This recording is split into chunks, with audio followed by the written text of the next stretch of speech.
Yeah, the pad days were really good. It was good to get the kids out there and actually do real live football and actually, make a tackle on a guy and thought that was really good. And then, back to helmets today. You just got to do a good job, in a camp setting of protecting the kids' bodies. Coach, you talked a little bit about, bringing the pads this weekend and things like that. I know this is uncharted territory, but how cool was it just actually to see the pads on, because you didn't get a chance to see them this spring with everybody, in full gear and how fast they can go.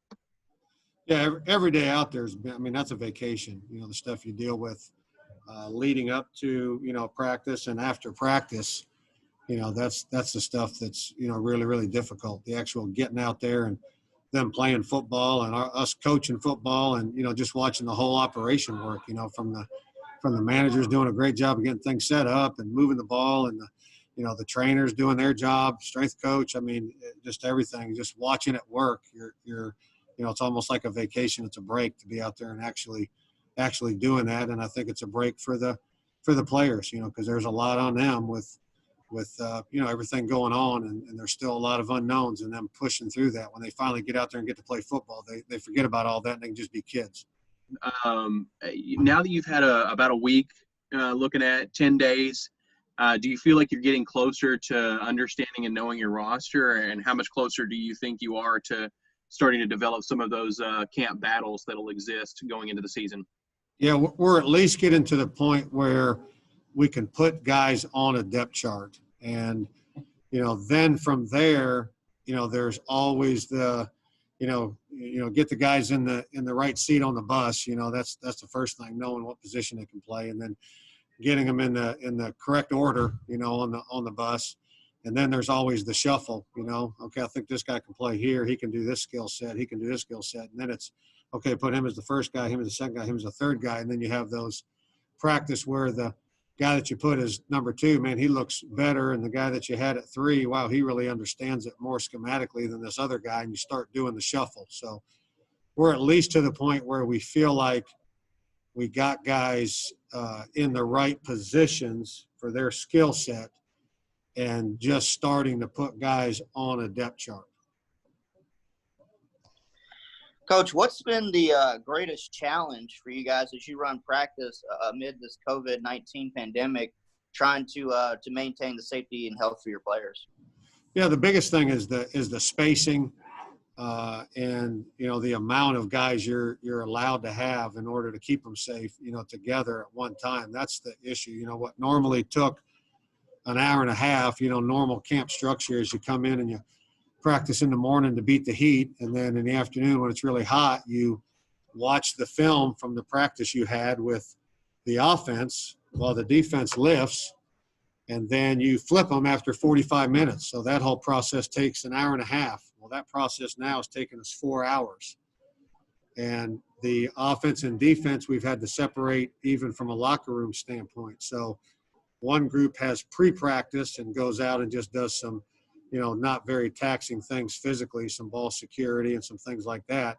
And then the other group has post-practice. And what that does is gets one group dressed and out of the locker room first, and then the other group can come in, and then one group off the field and into the locker room to shower and get changed and keep the other group back. So, those things are, challenging and very, very different. You're obviously able to be somewhat together, but how have players had to adapt in building team chemistry and with having to be so separated and not be able to be that one team during these first few practices?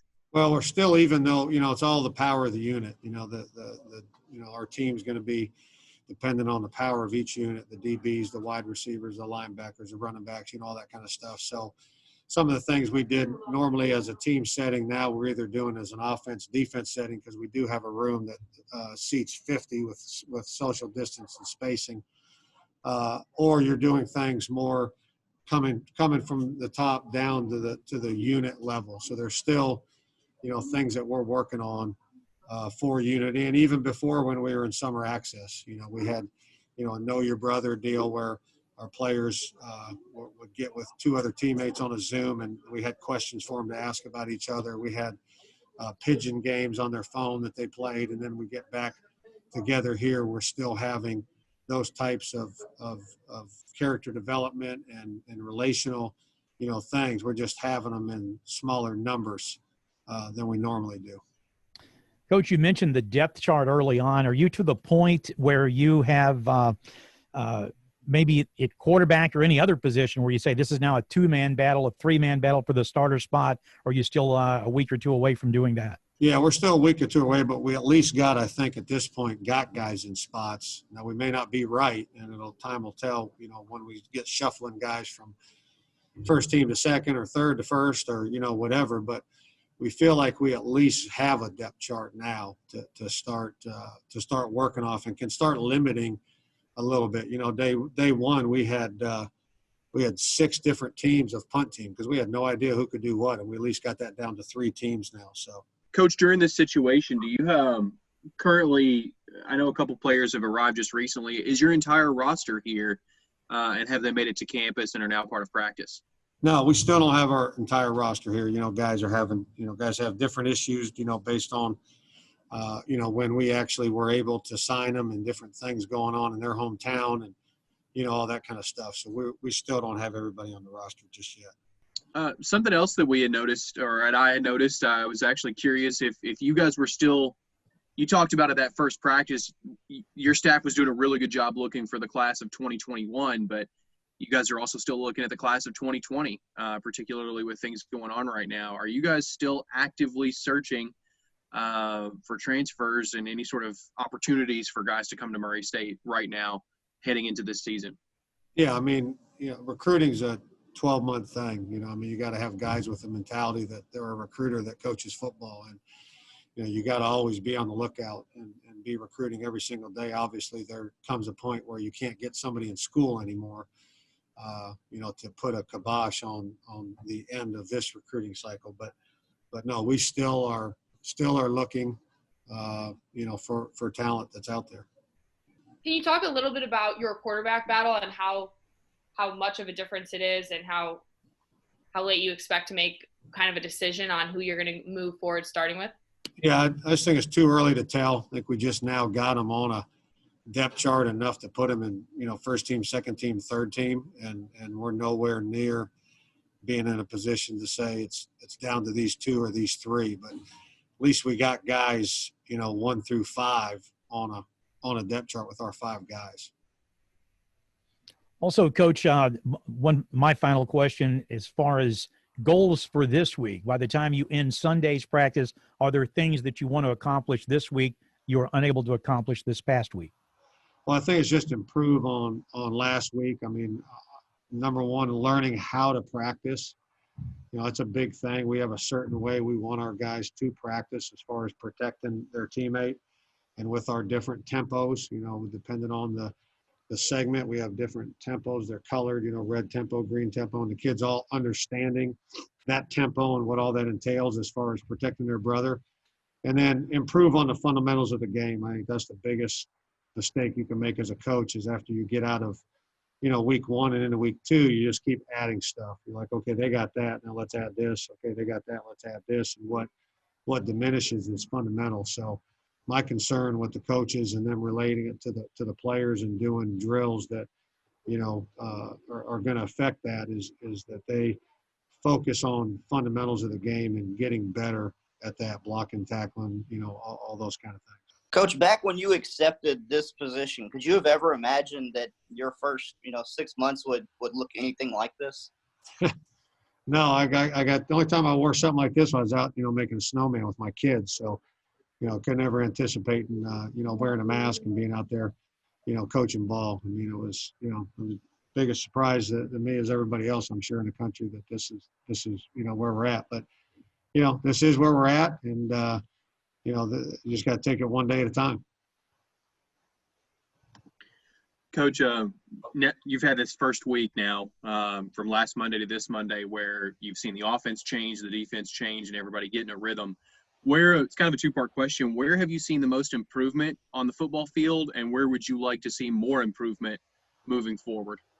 I think where I saw the most improvement and where I was really surprised, we had a lot of work to do, but it was way less than what I thought, was the guys understanding the tempo in which we wanted to practice.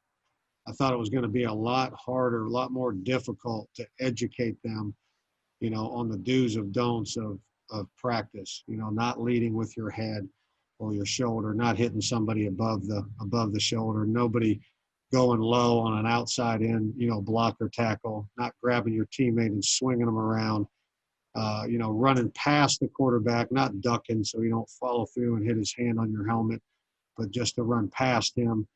All those kind of things I thought was going to take a lot longer to teach them, because if you don't get there, you can't do more. You're going to get guys hurt, and you're going to, by not coaching them on those things, you're going to reinforce bad habits that are going to, not only possibly get somebody hurt, but also, hurt your team down the road with penalties and injuries.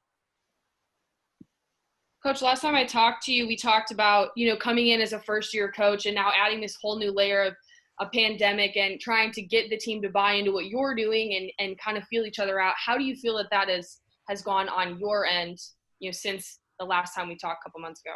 Yeah, that's been an encouraging thing about these kids is from the very first team meeting, back in January, I just felt like they were on the edge of their seats and eyes up, and, were really interested in what we were going to do. And then that they bought in very, very, easily and early. It really was a pleasant surprise. And that's been the same with everything new that we're teaching them, after being out there.